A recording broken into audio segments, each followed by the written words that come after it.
Pemirsa, apa kabar? This is Jonathan membawakan Warta Berita PTS tanggal 5 April. Gempa kuat di Hualien telah menewaskan 10 orang, melukai ribuan orang dan 11 orang masih dinyatakan hilang. Jalan bebas hambatan Chongheng pasca gempa rusak parah. Di antaranya ada 6 orang di sebuah jalan setapak Taroko yang kehilangan kontak.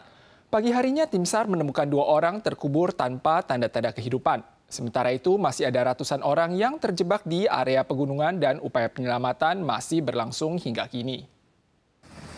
Helikopter menjatuhkan bansos ke atas Hotel Cypress Taroko. Berhubung kapasitas angkut helikopter Black Hawk terbatas dan yang terjebak di daerah Tianxiang melampaui 600 orang, tim SAR terpaksa mendahulukan evakuasi 9 orang yang cedera. Upaya penyelamatan melalui udara di Tianxiang terus berlanjut. Tim SAR juga masuk ke Skadang yang banyak tanah longsor di sepanjang jalan untuk mencari keluarga beranggotakan 5 orang dan pendaki wanita Solo yang dilaporkan hilang pada tanggal 4.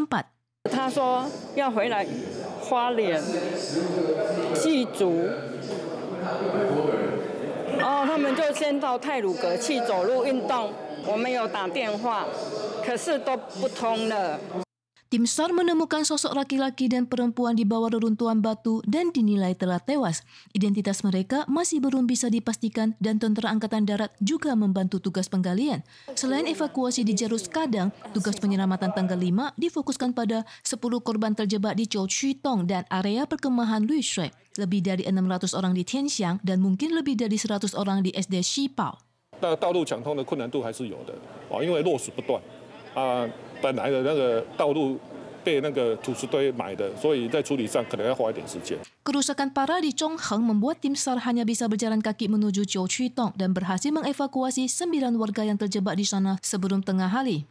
Sementara itu, pembongkaran gedung Uranus telah dimulai pada tanggal 5. Namun sesaat sebelum dibongkar, warga gedung tersebut meminta pulang ke rumah untuk mengambil barang, namun ditolak karena alasan keamanan. Waktu pembongkaran diperkirakan memakan waktu 2 minggu. Upaya pencarian masih berlanjut 3 hari pasca gempa kuat tanggal 3 April. Statistik Kementerian Luar Negeri menunjukkan hingga kini masih ada 1 warga Kanada, 2 warga Australia yang kehilangan kontak. Sementara itu menurut data Pusat Penanggulangan Bencana, korban yang hilang mencakup 1 warga Kanada, 1 warga India, dan 2 warga Singapura. Begitu turun dari mobil, turis segera menepuk debu di tubuh. Ransel dan kopernya juga masih penuh lumpur. 8 turis asing yang terpaksa bermalam di Chongheng pasca gempa tanggal 3 ini bertemu dengan truk yang sedang turun gunung pada tanggal 4 pagi dan berhasil tiba di pusat evakuasi. No Wi-Fi, no internet, no water, no electricity. We made we took the water from the mountain. Di sisi lain, seorang netizen meminta bantuan medsos dengan memposting artikel pencarian seorang turis Jepang berusia 75 tahun bernama Shimizu Akira yang sedang bersepeda mengelilingi pulau sendirian dan hilang pasca gempa. Berkat bantuan netizen lainnya, Bapak Shimizu ditemukan aman dan tinggal di losmen Hualien. Kementerian Luar Negeri menyatakan masih ada 1 warga Kanada dan 2 warga Australia yang hilang kontak. Namun, Pusat Penanggulangan Bencana mengatakan saat ini masih ada 1 warga Kanada, 1 warga India, dan 2 warga Singapura dalam daftar hilang. Selain itu juga telah mengerahkan Pusat Tanggap Darurat Hualien untuk melakukan pencarian dengan pelacakan via posisi ponsel. Sebanyak hampir 500 gempa susulan telah terjadi pasca gempa kuat yang melanda Hualien. Sebanyak 3 gempa susulan di atas 5 SR kembali terjadi kemarin malam hingga dini hari tadi. Badan Cuaca Pusat menyampaikan gempa susulan berskala besar biasanya akan timbul setelah gempa kuat, namun intensitasnya telah mereda secara bertahap. Gempa 5,1 SR kembali terjadi di zona perairan Hualien tanggal 4 pukul 10.30 malam. Kemudian tanggal 5 sekitar dini hari dan siang, gempa lain bermagnitudo 5,3 dan 5,4 SR kembali terjadi. Menurut statistik CWA, hingga tanggal 5 siang total gempa susulan termasuk gempa utama dan 2 gempa susulan di atas 6 SR telah mencapai 496 kali. Gempa susulan diprediksi masih akan timbul selama 2 pekan hingga 1 bulan. Pakar juga mengingatkan bahwa gempa Hualien merupakan sistem patahan terbalik di bawah pegunungan pesisir yang dapat memicu aktivitas sistem patahan pegunungan sentral.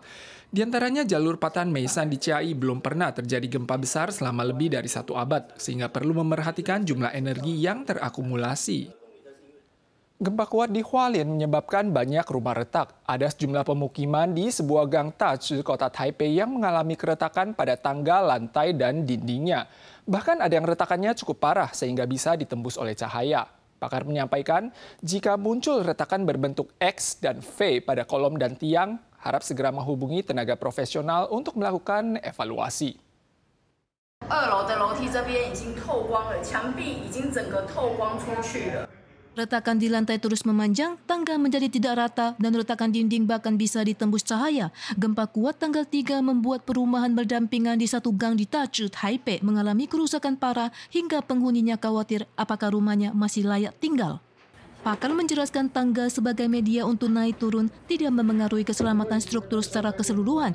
Lain hal jika terdapat keretakan yang jelas pada balok, kolom, pelat, dan dinding geser, harus waspada terhadap keamanan struktur bangunan. Contohnya, apakah batang baja terlihat atau terlepas dari balok atau kolom beton, atau ada retakan pada sambungan balok dan kolom, apakah ada retakan berbentuk X, V terbalik, retakan diagonal atau vertikal pada balok dan kolom. Jika ditemukan kerusakan tersebut di atas, maka perlu meminta pakar untuk melakukan penilaian keamanan bangunan. 其实它的抗震能力就减低了非常的多，下次地震再来或者余震再来的时候，都有可能造成倒塌，就要事先做相关的结构的补强。 Pakar menambahkan bahwa bukan semua retakan akan membahayakan. Warga bisa mengambil 0,3 mm sebagai patokan. Jika retakan muncul pada dinding partisi atau dinding luar, dapat menggunakan material beton yang tidak kurang dari kekuatan dinding semula untuk memperbaiki retakan dan memperkuat dinding tersebut. Sebanyak hampir 200 keturunan dari 7 generasi berkumpul di rumah keluarga Chiang di sebuah desa pertanian terbesar di Taiwan yang berada di distrik Nanxi, Tainan selama Festival Qingming. Mereka berkumpul untuk membersihkan makam leluhur, menciptakan sebuah pemandangan yang spektakuler. Sambil memegang dupa, perwakilan keluarga Chiang mempersembahkan teh dan membakar kimchua. Setiap tahun selama Festival Qingming, keturunan keluarga Chiang dari seluruh negeri kembali ke kampung halaman untuk membersihkan makam. Tanggal 4 hampir sebanyak 200 orang berkumpul di depan makam untuk sembahyang. Rumah keluarga Chiang di distrik Nanxi yang berada di sebelah jalan provinsial nomor 3 memiliki status budaya ganda sebagai bangunan bersejarah dan pemukiman tradisional setempat. Ini merupakan aset budaya lokal yang penting dan pemukiman klan bermarga tunggal utuh terbesar di Taiwan. Oleh sebab itu, setiap tahun selama Festival Qingming, keturunan keluarga Chiang dari seluruh negeri akan kembali ke kampung halaman mereka untuk membersihkan makam. Para pemirsa sekalian, sekian Warta Berita dari PTS. Berikutnya, mari kita saksikan bunga-bunga yang bermekaran di Shanghai. Kita soal lagi di lain kesempatan. Sampai jumpa.